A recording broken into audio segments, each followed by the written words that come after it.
या यात्रेची संपूर्ण जबाबदारी पालकत्व ज्यांच्याकडे आहे ते आरोग्यमंत्री डॉक्टर तानाजीराव सावंत इथं पोचलेले आहेत। सर, यात्रेची जबाबदारी आपल्यावर आहे, सुरुवात केलेली आहे पाहण्याला? नाही, यात्रेचं आमची समिती आहे। ह्या जिल्ह्याचे सन्माननीय पालकमंत्री चंद्रकांतदादा पाटील, आमचे गिरीशजी महाजन, आमचे सहकारी आणि मी स्वतः। आणि तुम्ही बघितलं असेल गेल्या वर्षी नियोजन भैरवनाथच्या माध्यमातून, शासनाच्या माध्यमातून अतिशय शिवाजीरावांनी चांगल्या पद्धतीनं केलं। गेल्या वेळेस आपण 3 शिबिरं, महाआरोग्य शिबिरं ह्या ठिकाणी होती। ह्यावेळेस माननीय मुख्यमंत्री आमचे एकनाथजी भाऊ यांच्या आदेशानं 4थंही आरोग्य शिबिर ह्या ठिकाणी 65 एकरामध्ये नव्यानं संपन्न होतं आहे। आणि मला वाटतं बघा, आज 14 तारीख आहे, माझ्या अंदाजानं दशमी 16ला आहे, 17ला एकादशी आहे। तर आजपासूनच आता जी काय माहिती घेतो आहे ती वाखरीला OPDच्या आजच रांगा लागलेल्या आहेत वारकऱ्यांच्या। म्हणजे वारकऱ्यांना ह्या आरोग्य विभागाची किती गरज आहे, किती निकड आहे हे त्याच्यातनं प्रकर्षानं जाणवतं आहे।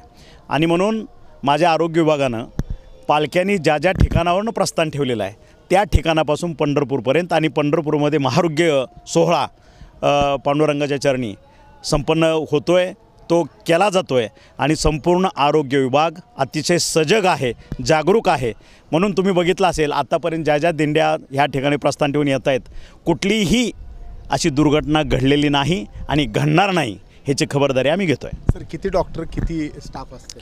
जवळपास बघा, डॉक्टर, आमच्या परिचारिका, आमच्या आशाताई, पुन्हा टेक्निकल स्टाफ, स्वयंसेवक, हा जर सगळा विचार ह्या 4 आरोग्य शिबिराचा विचार केला, फक्त पंढरपूरपर्यंत बोलतो आहे, आमचा वाटेने चालणारे आमचे डेलिगेशन्स आरोग्याचे ते आहेतच, पण ह्या ठिकाणी हा सगळा स्वयंसेवकासहित येणारा जर बघितला तर जवळपास 17 ते 18 हजार लोकांचा स्टाफ ह्या ठिकाणी लागणार आहे। आणि त्याची गरज आहे आणि त्याची सगळी सोय शिवाजीरावांनी केलेली आहे। सर्व अद्ययावत मशिनरी तपासणीची, चष्मे, गेल्या वेळी चष्म्याला खूप मोठा रिस्पॉन्स मिळाला होता। सगळे औषध उपचार, सगळे औषध उपचार खात्यानं ह्यावेळेस माननीय मुख्यमंत्र्यांनी आरोग्य विभागासाठी ह्यावेळेस वारीसाठी 10 कोटी रुपयाचं नियोजन केलेलं आहे। आणि ते सोडून भैरवनाथचं सहकार्य आहे, त्याच्यामुळं न भूतो न भविष्यती अशा प्रकारचा हा सोहळा होणार, याच्यामध्ये वाद नाही। गेल्या वेळेचा विक्रम मोडला जाणार डेफिनेटली। तर हे होते आरोग्यमंत्री। गेल्यावेळी जो विक्रम केला होता तो यावर्षी आरोग्य विभागच मोडणार आहे आणि संपूर्ण यात्रा कालावधीमध्ये कुठेही आरोग्याची सोय कमी पडणार नाही ह्याची व्यवस्था केलेली आहे। कॅमेरामन अजित देशपांडेसह सुनील दिवाण, ABP माझा। ABP माझा, उघडा डोळे बघा नीट।